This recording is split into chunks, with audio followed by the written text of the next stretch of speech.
single day, like I've always done and always will. Passing these bills on the floor, making yet another stand. Welcome to this week's edition of New York Now. I'm Chantal Destra. This year, the state budget provided funding for the state public university system, also known as SUNY, to support a slew of initiatives. For the first time, the state will be providing free community college for adults between the ages 25 and 55, a program known as SUNY Reconnect. The budget also provided $114 million in increased operating aid for campuses. But apart from that state funding, the threat of cuts coming from the federal level is still looming. At the most recent State of the University address, Chancellor John King took the time to sound the alarm on cuts that could impact diversity, equity, and inclusion, as well as research at the public universities. We sat down with SUNY Chancellor John King to unpack the state funding for SUNY and the impact of federal cuts. Here's that conversation. Thank you so much for joining me here today, Chancellor. Thanks for the opportunity. Of course. Now, a few weeks ago, you delivered your State of the University address. Can you tell us a little bit about your speech and your overall vision for SUNY this year? Yeah, well, there's lots of great news to report around SUNY's progress. So the core message was SUNY is on the move. We had enrollment increases this past fall for the second year in a row. That was great to see. It's the first time we've had back-to-back years of enrollment growth across all sectors in years. We've gotten tremendous support from the state, which has allowed us to make a lot of progress towards our goal of doubling research across the SUNY system. We're excited about our student support programs that we've been able to launch, supports for students with disabilities, student mental health issues, our ASAP and ACE wraparound support programs for low-income students at our 2- and 4-year institutions. So lots of good news to report. And then, of course, there was a need to highlight some of the challenges on the federal landscape and our worry that some of the cuts that the federal government is talking about could negatively affect SUNY. Can you tell us, how you're hoping to navigate those cuts when it comes to, for example, diversity, equity, and inclusion on that front? Yeah, look, some things are just core values of SUNY. We're committed to student success, we're committed to research and scholarship, and we're committed to diversity, equity, and inclusion. Those are core values for New York State. Those ideas were embedded in our founding statute. So DEI is in our DNA at SUNY. We're going to continue to work to make sure we serve New Yorkers from every part of the state. We're going to continue to work to make sure that students have a sense of belonging on our campuses, no matter their background. That said, we are watching very carefully what the federal government is doing around research. We do about $700 million a year in sponsored research activities at SUNY that are funded by the federal government. So we're worried about that. That $700 million is driving research on Alzheimer's, cancer, the treatment of 9/11 first responders, renewable energy, technology that's important to our national security. So we're worried about it. We've seen of that $700 million in federal support, we've seen about $50 million or so cut already, grants that were cut arbitrarily with very little explanation. We're worried that could be larger if some of the things that are being discussed in Congress were to happen. So we're working hard to make sure that on a bipartisan basis, members of our congressional delegation stand up for their constituents and talk about how important these research dollars are to economic development and to the health and well-being of New Yorkers. And besides highlighting the threats in your speech, how are you hoping to sound the alarm on these cuts? Have you had any communication with federal officials or members of the New York congressional delegation about the threats? Yes, and we're spending a lot of time reaching out to our members of Congress, both sides of the aisle. I've personally had conversations with many of the members to talk about the importance of research, really to encourage them to not only reject the Trump cuts, but we should be doubling down. We should be investing more to get to cures for diseases. We should be investing more to address our economic competitiveness with China, for example, in industries like artificial intelligence or quantum technology. I've also been talking with them about the importance of the federal financial aid system. You know, the Pell Grant program, which helps low-income students attend college, that's crucial for us. Nearly half of our entering students at SUNY use the Pell Grant program. And many low and middle-income New Yorkers rely on the federal student loan program to access higher education. So we need to protect those. The Trump administration has proposed cuts to the federal Pell Grant. That would be a disaster, not just for SUNY, but for New York State and more importantly for the country. We need more nurses. We need more folks who are trained for the semiconductor industry, not less. And so it's important for our members of our congressional delegation to stand up. And how do these threats impact the way that you are hoping that the state will provide funding for SUNY? Do you think that there should be, for example, a percentage increase year over year? Look, the sad reality, and this is true in education, it's also true in healthcare, the states are not going to be able to make up for federal cuts at the scale of what's being talked about by the Trump administration or by Congress. So the best thing would be for Congress in a bipartisan way to reject those cuts and actually invest in education and healthcare. If they don't, that's going to be a challenge for our institutions and institutions all across the country. Governor Hochul and the legislature have done a great job, though, over the last 3 budgets that I've been involved with, investing in SUNY. We've seen the largest increase in state support in decades. We've seen, for example, the first back-to-back increases in operating support for community colleges in decades. And this year, importantly, the governor and legislature are committed to something called SUNY Reconnect, which will make community college free for adults 25 to 55 in high-demand workforce areas, advanced manufacturing, cybersecurity and IT, healthcare, jobs like nursing, where we have a desperate need, as well as green jobs and renewable energy. So we're very excited about SUNY Reconnect. I actually was at one of our community colleges, Dutchess County Community College, just today, celebrating what SUNY Reconnect could mean. It's life-changing for someone who maybe is, right now they're driving for Uber, they can barely make ends meet, they can barely cover their costs of housing and food. They can come to one of our community colleges, get tuition, fees, books, and supplies covered, and complete a nursing program and end up making 70, 80 grand a year. Transformative for them and for their families. I'm curious what the awareness will look like in order to make sure that New Yorkers are in the know about this new policy, because it is, as you mentioned, a pretty huge investment. Yeah, we're reaching out in every way we can think of. We're reaching out online, we're reaching out through the business community, which is very excited about SUNY Reconnect. I'm going to use time this summer to visit our campuses to highlight and draw attention to this program. It's a tremendous opportunity, and we don't want anyone to miss out. There are actually more than 4 million New Yorkers in the workforce who do not have a college degree. This is a great opportunity for them. We want them to know about this program. Can you tell us more about the increase in operating aid provided from the state budget? What will that look like and feel like for students on campus? So important. You know, over the last 3 years, the state has invested more than $400 million in additional operating aid for our SUNY state-operated campuses. These are our 4-year institutions. It's such an important investment. What it primarily will help us do this year is cover the cost of raises for our faculty and staff. But the important thing, if the state didn't step forward with those resources, we got $114 million in increased operating aid this year. If they didn't step forward with those dollars, it actually would feel like a cut on campuses. So those dollars are hugely important to cover well-deserved raises for faculty and staff. But over the 3 years, we've been able to use that $400 million investment, not only to cover faculty and staff raises, but also to invest in supports for our students with disabilities, supports for mental health services, expanding research across our campuses, funding internships. We have a goal that we want every SUNY undergraduate to have an internship experience, so important for their success in careers after they graduate. So we're very grateful for Governor Hochul's deep belief in SUNY's role in the future of the state.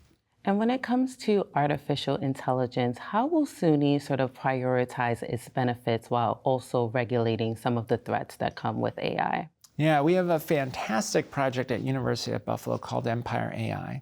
Really an incredible vision from the governor to make a substantial investment in developing supercomputing capacity at University at Buffalo that can then be leveraged by faculty members at our 4 university centers, as well as private universities, Columbia, Cornell, RPI. They're all able to access this computing power so that the researchers can tackle questions for the public good. How do we use AI to improve the diagnosis of disease? How do we use AI to analyze weather patterns to better predict extreme weather events that might cause flooding or other damage? So very exciting work happening at UB, thanks to the governor's investment. We also have a center at UB focused on some of the risks that AI may pose. We've got to be careful with AI that we don't have deep fakes, for example, distorting our democracy. We've got to be careful that the AI is not reinforcing biases that already exist in society. So we've got researchers thinking hard about those questions and doing important work in that space as well. And we're committed to growing this effort. This year's state budget includes an additional $90 million to support the expansion of Empire AI. So we're going to keep growing that work. We also hope it will make us a national leader in economic development tied to artificial intelligence. There are some great ideas that could drive amazing companies that could produce tremendous value and employment for New Yorkers. So we are also excited about that possibility. And lastly, what are some of your long-term goals for, the SUNY system in the next 10 years? What do you want SUNY to look like? Yeah, I'd say 2 things that maybe are most important. One is there's a place for every New Yorker at SUNY. Whether someone needs a short-term micro-credential to advance in the workplace, or is going to get a 1-year certificate that's going to allow them to go work at Micron, which is building a new chip fab in Syracuse. It's going to translate into tens of thousands of jobs in the Syracuse area. Or they're coming for an associate's degree, a bachelor's degree, or a graduate degree. We offer everything in every discipline across our 64 campuses. So we want New Yorkers to know that, so we want to continue to grow enrollment and make sure that those students who come finish and leave with a meaningful degree or credential that allows them to access opportunity in the economy. The other thing, we want to help drive New York's economic development, whether we're talking about healthcare or the advanced manufacturing renaissance we're experiencing, or growing offshore wind or geothermal. We at SUNY can be a key driver of opportunity for our students and for communities. We're doing incredible work on quantum at Stony Brook, on battery technology at Binghamton. These could be major drivers of economic development in Long Island and the Southern Tier. So we want to accelerate our work on research. It's one of the reasons we need our congressional delegation to make sure that the federal government continues to invest in the research, the partnership between the federal government and higher education that over the last 75 years has driven so much advancement in technology.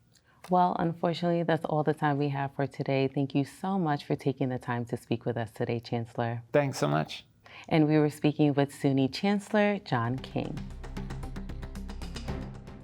And for more information on funding for SUNY, you can visit our website. That's at nynow.org. Now turning to another important topic. As we discussed last week on the show, the 2025 legislative session has officially come to a close. Every year, the legislature commemorates the end of session with a few traditions to keep the spirits of lawmakers up. Those traditions include Sneaker Day and the Senate indulging in some cool treats as they finish debating on the last few bills. Our Elise Klein has that story. Each year leading up to the end of the legislative calendar year, there are many competing priorities and sometimes hundreds of bills to pass in a small window of time. Many lawmakers say the end-of-session crunch time is brutal to get through.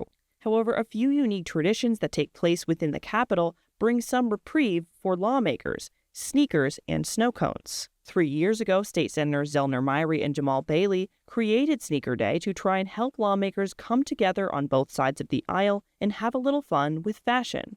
In October, there is this Sneaker Day, but we may create the nexus in New York to make sure that we're doing something here in the state capitol that's fun, that's all-encompassing, that's bipartisan, that brings everybody in, and sneakers are a way to express yourself. Bailey says there has been more participation each year from lawmakers, staffers, lobbyists, and even reporters. This year on Sneaker Day, many lawmakers came in sporting their chosen styles. State Senator Talia Fernandez, a Democrat representing parts of the Bronx and Westchester, says Sneaker Day is not only great for end-of-session fun, but for comfort.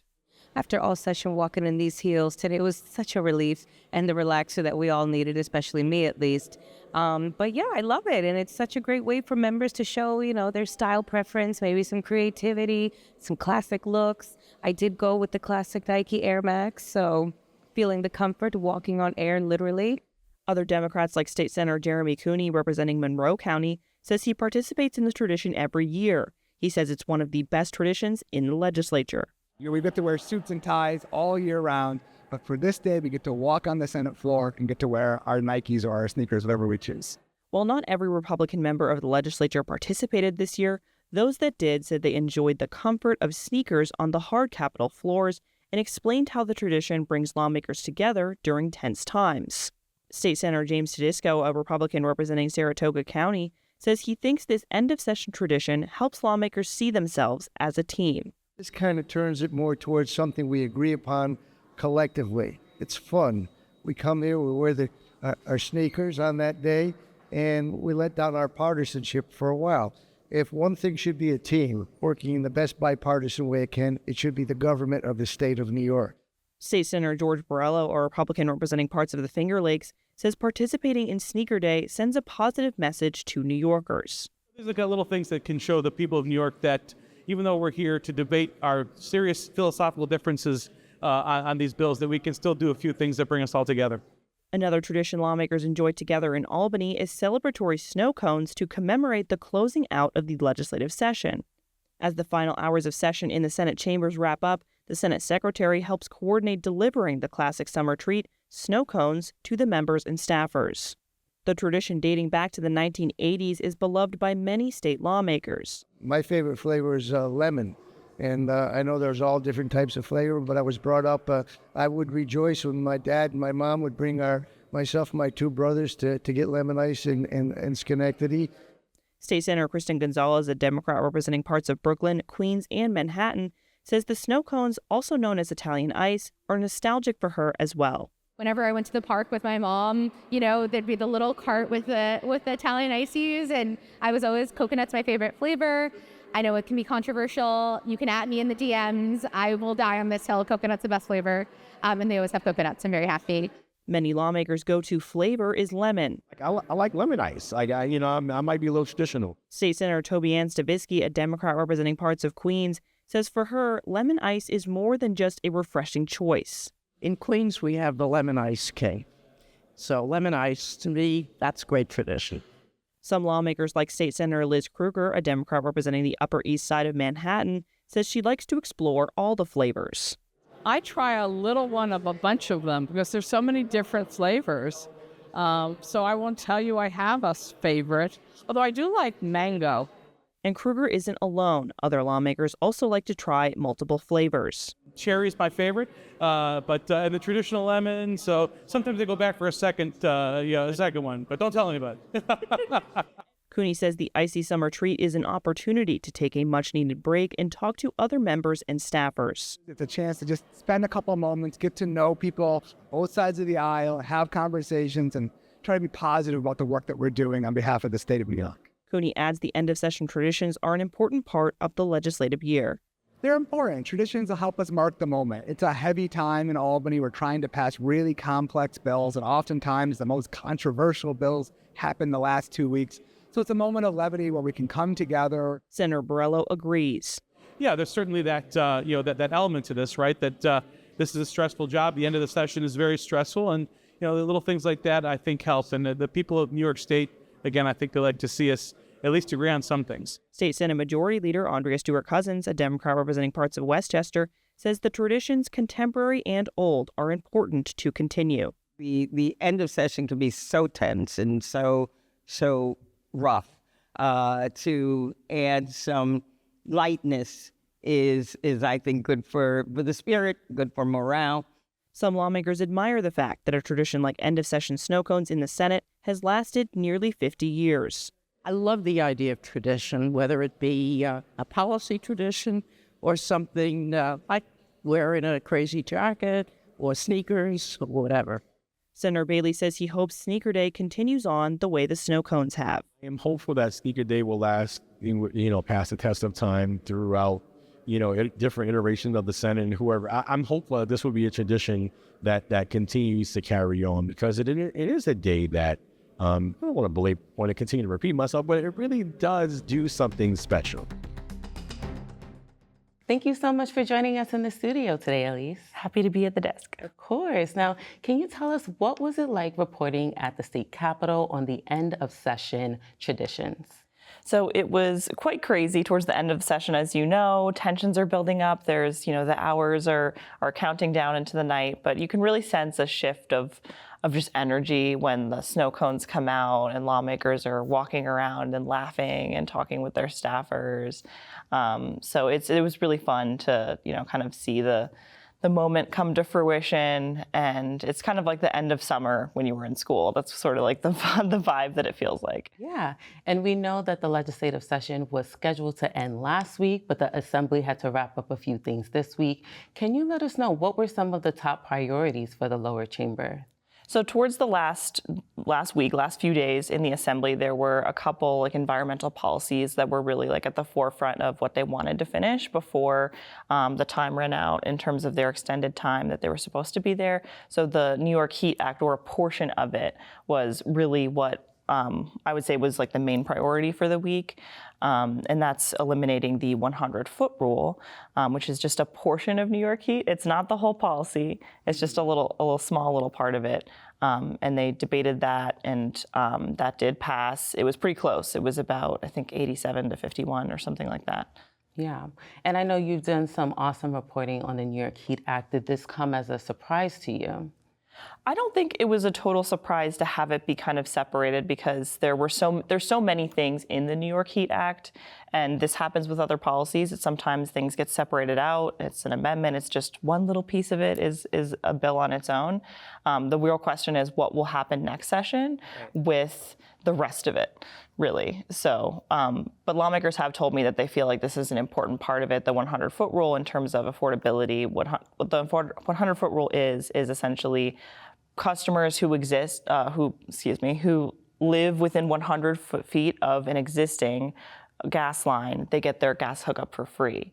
And so that statute has been in place since the 80s, and this little piece of the New York Heat Act would eliminate that customers would essentially have to now pay, and it is supposed to save affordability on the end for New Yorkers. And we know at the end of session, lawmakers return to their respective districts to, be around their constituents. Did you hear anything on how lawmakers are hoping to sort of ramp up support through the summer leading into the next legislative session? Well, I know that there's been a lot of rallies on this throughout session and in off-session time. Many lawmakers are dedicated to getting all of the legislation, all the pieces of it, into law. So I'm sure that their efforts are going to be really pushed in this off-session time in their respective districts, doing press conferences and local rallies. That's something we see a lot with lawmakers on a number of policies. So I have no doubt that that will continue in terms of the off-session. And were there any other priorities in the Assembly chamber this week that took up, the oxygen in the room in terms of debates? So there was another piece of legislation called the Packaging Reduction Act, and that was supposed to end up getting on the debate list, and it was getting really close. Very similar to last year is that it made it through all the committees it needed to. It was ready to go to the floor, and then it was just laid aside, and it just didn't make it. It was just basically thrown out at the last minute. And that is exactly what happened last year. So it was kind of deja vu for this piece of legislation, which is also an environmental policy. So advocates were really disappointed that that didn't happen when there was so much build up to it at the last second. They were really hoping it was going to make it across the finish line, and it just didn't. Yeah, why were they sort of optimistic that this year would be the year that it would make it over the legislative finish line? You know, it made it through the committees that it needed to. They felt that it had enough support, and it had the same amount of support last year, and they felt if it got to the floor that it was going to pass, that it was going to have enough votes. So sometimes it's just when it comes down to the wire and there's so little time, lawmakers just feel like the debate was going to take too long. I think maybe it was a time issue, and that's what happened last year. Do you know if they're considering any amendments to the bill to sort of get it over the legislative finish line next year? I haven't heard of any specific amendments, but I wouldn't be surprised if something like that happened, as we just saw with the New York Heat Act. Right. There was just a little piece of it that got over the finish line. So sometimes with bigger policies that would take up a ton of debate, sometimes it's a little easier to take a little bit of a section of it. Yeah, that makes sense. Well, unfortunately, that's all the time we have for right now, but thank you so very much for your awesome reporting, Elise. Thanks for having me. Of course. Well, that does it for this edition of New York Now. Thank you for tuning in, and see you next week.